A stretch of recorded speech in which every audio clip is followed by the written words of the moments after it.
Hey, bienvenue pour une nouvelle vidéo. C'est encore moi et aujourd'hui je vais vous présenter comment utiliser un indicateur qui pour moi est très utile, le RSI ou Relative Strange Index. Je vais commencer par expliquer les bases, c'est-à-dire à quoi il sert, comment il s'utilise, et ensuite je vais donner différents exemples et contextes.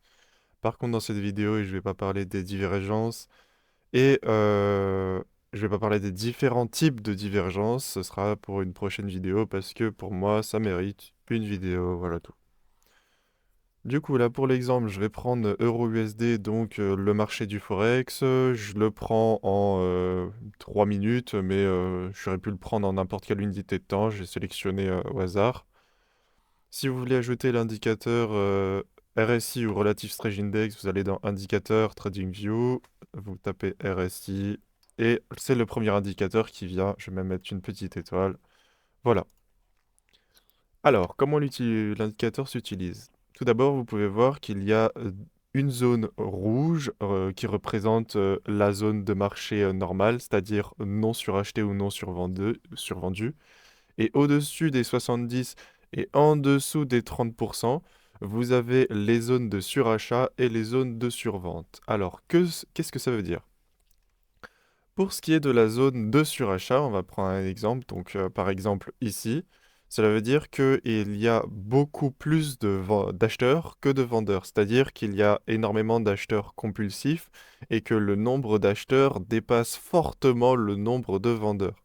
Ce que cela veut dire, c'est que généralement, si jamais ça arrive, on va avoir soit un retracement pour venir récupérer de la liquidité et les vendeurs vont reprendre la main au moins un petit peu, ou alors ça peut confirmer un retournement de tendance. Par exemple, ici, on peut voir que le marché est venu au-dessus des 70, ce qui veut dire qu'il est suracheté.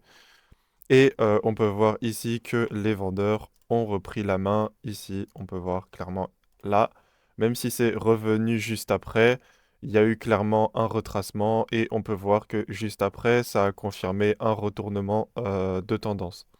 Quoique là, il n'y en a pas vraiment, mais ici, on peut voir un canal haussier, un canal baissier, up, retracement et un autre canal qui continue ici. Pour ce qui est des zones de survente, eh ben, c'est exactement la même chose, mais vous le faites dans le sens inverse.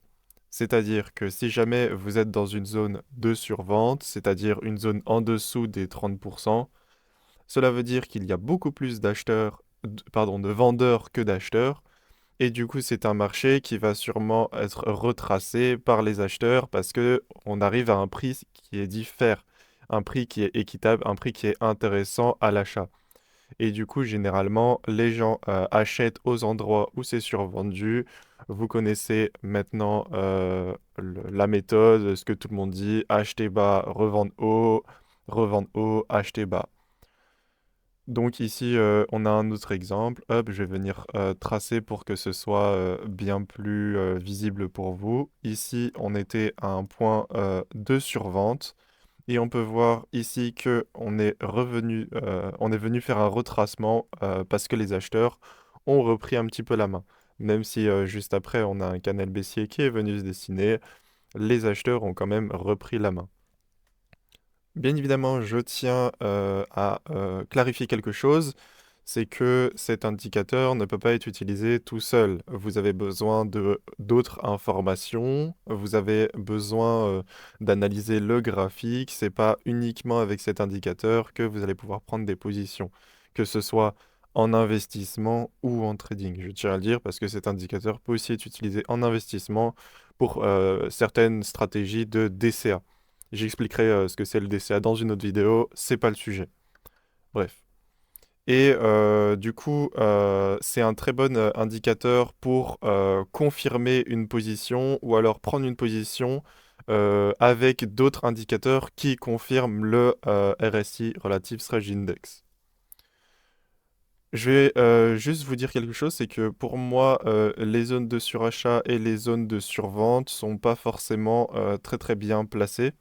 Ce que je veux dire par là, c'est que pour moi, la zone de survente va plutôt se placer au niveau des 25 de RSI et la zone de surachat va être placée plutôt au niveau des 75 de RSI. Donc ce que je vais faire, c'est que je vais aller ici, puis ensuite dans paramètres, et je vais venir placer la zone. Donc, alors je sais plus où c'est exactement. Voilà, ici. Ici, je vais mettre 75 et ici, je vais mettre 35. Voilà. Pardon, 25, 25. J'ai fait une petite erreur. 25. Voilà. Et ici, on peut voir à quel moment ça vient toucher les zones de surachat et les zones de survente. Et on peut voir que c'est beaucoup mieux fait. Là, par exemple, on peut voir, bon, ici, on était dans une grosse tendance baissière, mais ici, on peut voir que on est venu toucher la zone de survente. On est remonté, même si c'était juste un retracement pour venir continuer la petite tendance baissière. Je parle de tendance, mais on est en 3 minutes, hein, c'est juste pour vous donner un exemple. Ici, c'était sûrement une news. On peut voir que le marché était clairement suracheté ici, clairement suracheté ici, ici aussi. Donc, ça voulait dire qu'il allait forcément y avoir un moment où ça allait retracer à la baisse, les vendeurs allaient reprendre la main. Ici, j'ai oublié de vous expliquer, mais vous avez deux courbes. Ici, vous avez le RSI normal et ici, vous avez la moyenne RSI. La moyenne RSI, quand elle se trouve dans une deux zones de survente, ça veut dire qu'il y a de la survente pendant un long moment et que le RSI est plutôt le marché est plutôt en vente pendant un long moment. Et si jamais on voit que la moyenne arrive au-dessus dans une zone de surachat, ça veut dire que le marché est en surachat pendant un long moment. Ici, on peut voir que c'est le cas et ici, on peut voir que c'est le cas aussi. Ce qui est plutôt intéressant, c'est que ici, on peut voir que on était clairement dans une zone de surachat et plus la zone de surachat est grande et plus la zone de survente est grande, plus ça veut dire qu'on a de chance de changer de tendance. Moi, je le vois comme ça. Après, il faut le coupler forcément à d'autres indicateurs. Faut le mettre aussi sur plusieurs unités de temps. Et voilà. Je vais justement passer aux unités de temps parce que pour moi, c'est très très intéressant de faire du multi-time frame sur le RSI. Qu'est-ce que ça veut dire? C'est venir confirmer le RSI sur plusieurs unités de temps. Par exemple, imaginons que ici, je me retrouve dans une zone de survente. Ici, on peut voir clairement que on est proche de la zone de survente. Et ben, je vais venir confirmer en 5 minutes, par exemple. Et ici, on peut voir qu'on est pas exactement dans une zone de survente.